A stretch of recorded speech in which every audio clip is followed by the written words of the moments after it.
Good morning. You're watching Inside Texoma. I'm Kaylee Pfeifferling. You may not pass by it every day as it's kind of tucked away near Wichita Falls Lucy Park, but the River Bend Nature Center gives guests a look into nature in an up-close and personal way. Jenica Lambert from the River Bend Nature Center joins me this morning. Good morning, Jenica. Good morning. Well, let's kind of talk about the history of the River Bend Nature Center. For those of you who may not be familiar with it, the Nature Center was one of the first environmental education and recreation centers in the Texoma region. Yep. How did you guys get started? So in 1991, the Junior League kind of got together and came up with this idea, like we need to have something in this area that teaches people about conservation and what's around them and why it's important. So they kind of kick-started this whole project, and the pavilion was born, and the trail system was born, and it was like that for several years. And then later down the road, they wanted to expand the facility, so we built the conservatory with the help of the Pretty Foundation, and then we built the exhibit hall, the Bryant Edwards Learning Center, after that. So that's kind of where we are now. Yeah, and it seems like you guys have slowly but surely kind of built up the Nature Center over the years, all of that due to donations. Yes, individual contributions are the reason that River Bend is in existence. We are a private nonprofit, meaning that we are dependent on the public support in order to stick around. So people find what we do valuable because it is valuable, and they invest in us, and that's why we're still here. Yeah. Are you guys looking at expanding? I know this, you might not know this, but are you guys looking at expanding any more in the near future? Well, right now we're looking internally. We'd like to bring in some more exhibits, some different stuff, make our facility more interactive, and we're in the midst of doing that right now. Yeah, and a lot of it is based towards kids and family, and we spoke to a mom of two in Burke Burnett who says the River Bend Nature Center has become a go-to place for her and her family. Here's a little bit more on what she had to say. Oh, this is amazing. I'm was kind of surprised when I moved to Wichita Falls that this place existed. So when I found it, I was just amazed on how great this whole museum is, and how these programs directed towards children, teach them more about science. My daughter's very interested in it, and so we come regularly to help her growth in science and learn more about it. Yeah, I was. You like that, huh? I was pretty surprised about how informative it was, but yet hands-on as well. Do you find that when you get home that you guys incorporate the things like plants and that kind of stuff into your everyday lives? Exactly. Yes. The fact that it's hands-on, she learns about it here, and then she goes home and she goes outside and continues her learning. So this is just a stepping stone into her growth in science. Okay, perfect. Okay, can we talk to you a little bit and ask you about what did you do today in the class? Made plants? When you planted the seeds, what did you plant? Squash. Squash. Have you ever planted squash before? No? She was a little bit nervous. We were coloring there after. She had a great time. We were at the Nature Tots story time, which we'll talk about a little bit later in the show. But there we are in the Bryant Edwards Nicely Learning. done. Yeah, thank you. Learning Center and Exhibit Hall. And as you can see, you guys have a wide range of different critters and animals. Talk about the different exhibits that you guys have there, because there's quite a few. Yes, so when you walk in, we have a gift shop. When you go into our actual, the Learning Center, we have several live exhibits. We have everything from arachnids to turtles to terrapins to snakes. I know everyone's favorite. We have insects. All of our animals, our rescues, are non-releasables. We don't take anything out of the environment. A lot of them used to be pets, so that's where our live exhibits have actually they've come from. So why they're important? So a lot of people are afraid of a lot of things that we have. So one of the things we do is kind of we educate people about why they're important and why they're not scary. Right. And what to do if you see them in the wild. So it's important. And you guys have a butterfly exhibit as well. I know that's a popular attraction. Tell me a little bit about the different kinds of species that you have in there and what children do when they come in. Sure. Peyton's Place is our butterfly exhibit. It's located inside our Ruby and Pretty Butterfly Conservatory. So it's at the very bottom corner. And so what kind of species we have orange julias, we have pipevines, we have all kinds of swallowtails. They're things you're going to find in Texas. Maybe not in this particular region, but they are native to the state. So you'll learn about their life cycle, like what complete metamorphosis is, like all the way from the egg all the way to the actual, the final stage, the butterfly, all the different times in between. what they turn into. You can actually see the different host plants. Like, what is a host plant? Right. Like, butterflies only eat a very particular thing, one thing, sometimes several species of that one thing.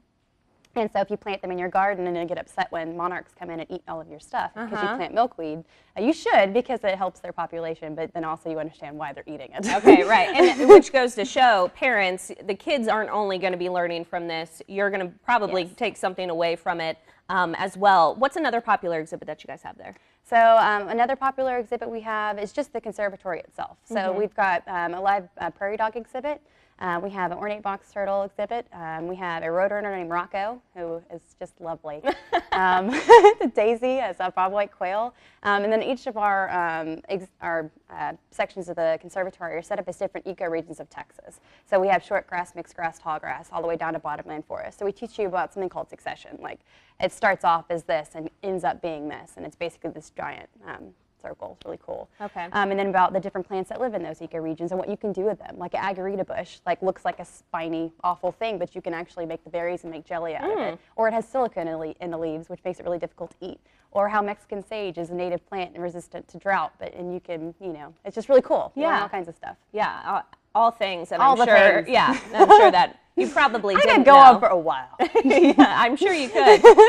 And what I kind of think is cool about it is that sometimes the people that work there will take the critters out and actually put them in your hand and show you, so that way you do kind of get that interaction rather than just looking through a glass. We generally will, when we do take our exhibits out, we will get them up close to you. We don't try to not encourage people to touch them just for the animal's own safety. But it's a lot different seeing something in a cage than rather seeing it in someone's hands. Yeah. That fear goes away. You're like, oh, it's not going to bite your face off. Like, yeah, like, I wouldn't be touching it if it was going to do that. Right. And I wouldn't have it in the center. That's true. So anyway, that kind of breaks that barrier. And then it kind of gives you a chance, like, you have their attention, then you can educate them about why this bull snake may act like a rattlesnake, but is not. And these are all the reasons that snakes are important, which I could go on for 30 minutes about why they're important, and you shouldn't take a hacksaw at everyone that you see. Okay. So please, come down, I'll show you. And speaking of the critters, we're going to have some here live in studio coming up a little bit later in the show. So stick around for that. I'm a little nervous about it. Don't be. Okay, we got a turtle. We've got a tortoise, a king snake, and Eleanor, the desert tarantula. Yes, I love have to say it that way. I love the names too. Eleanor sounds like such a disarming name. I know. For I a should have named her tarantula. Bertha or something. That's a good. I think we've had a Bertha. All right, we're gonna introduce you to some of the critters after the break.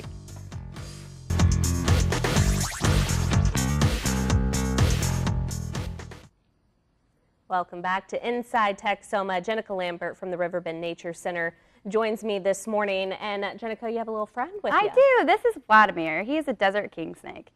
This is the kind of snake that you definitely want on your property. Why? Oh, okay. Because king snakes eat other snakes. So if you are deathly afraid of rattlesnakes, this is the kind of guy that you'd like, because they actually eat them, which is pretty cool.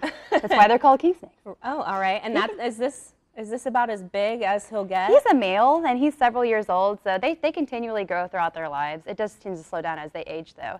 And these guys can live up to 20 years if you take good care of them. Yeah, of course you can. Ooh, it's like... It's real soft. That's what I was going to say. It's soft. A lot of people think they're slimy, but they're not. They're dry. It's just what makes them a snake is they're covered in scales. So what he's doing right now is, I don't know if you can see his tongue. Yeah. A lot of people think that is a sign of aggression, but it's not. It's just you breathing in and out of your nose. That's what they're doing. Okay. They stick out their tongue. They stick it in something called a Jacobson's organ, which you actually have at the top of your mouth, but you don't use it anymore. It's vestigial. And that's how they get information from their environment. They don't blink. They have specialized eye caps over their eyes, so their eyes are constantly open. They breathe. That's with all snakes? Yeah. Oh, okay. Well, this particular kind, I think there actually might be some that actually do have blinking abilities. But generalizations in nature don't usually work. But this guy, sorry, I'm like super shaky. I don't know why. It's not because I'm scared of him. It's because I'm hyperglycemic. I was going to say maybe it's because you have a snake on you. Someone's going to see this and be like, she needs to go to a doctor. But anyway, he's very docile, and most snakes are. So I love to tell this to kids because it's an easy reference for them, at least depending on the generation, is that people are Godzilla. In nature, you are huge. You are the apex predator. When a snake sees you, they think, oh my God, I'm going to die. And so what a lot of them do is they put on a show. They rear up, they take their tail, they act just about as aggressive as they can, and if that doesn't work, they usually poop and run away. I was going to say, growing up, I think a lot of us heard the phrase, they're more scared of you than you are of them. It's so true. It really is. And a lot of people come in and say that they were chased. I'm like, you were just in their escape path. Trust me. They're not going after you. So they're really misunderstood, and they're very important ecologically. These guys take care of rodent and mice problems. So if you don't have these, you're most likely going to have a rodent problem. And I don't know about you. Love mice and rats. Don't love them in my house. Right. So it's really important to have these to check that. So. And this is just one of the many different kinds of species that you guys Yeah, we have several different species. None of the species we have are venomous. A lot of people think color means venom. That's not true. It's actually a really great way to break up your outlines. And actually blend in with your environment. A lot of snakes you find in Texas look a lot like a rattlesnake. They're brown and they're spotted. Should have brought a rat snake so you can see how similar they are. it's so weird feeling. It's really interesting. Yeah. And this is actually a learned fear. So you aren't born being afraid of snakes. However, you pick up culturally. Like if you lived in an environment where everyone had a pet snake and no one was scared of them, you'd feel quite differently. Spiders is a little bit more instinctual. You actually kind of grow up with that fear. However, it's a good thing to have because you don't want to go pick up random snakes that you don't know can't hurt you. So if you do see them in the wild, leave them alone. They're doing what they're doing. They're fine. They're not going to hurt you.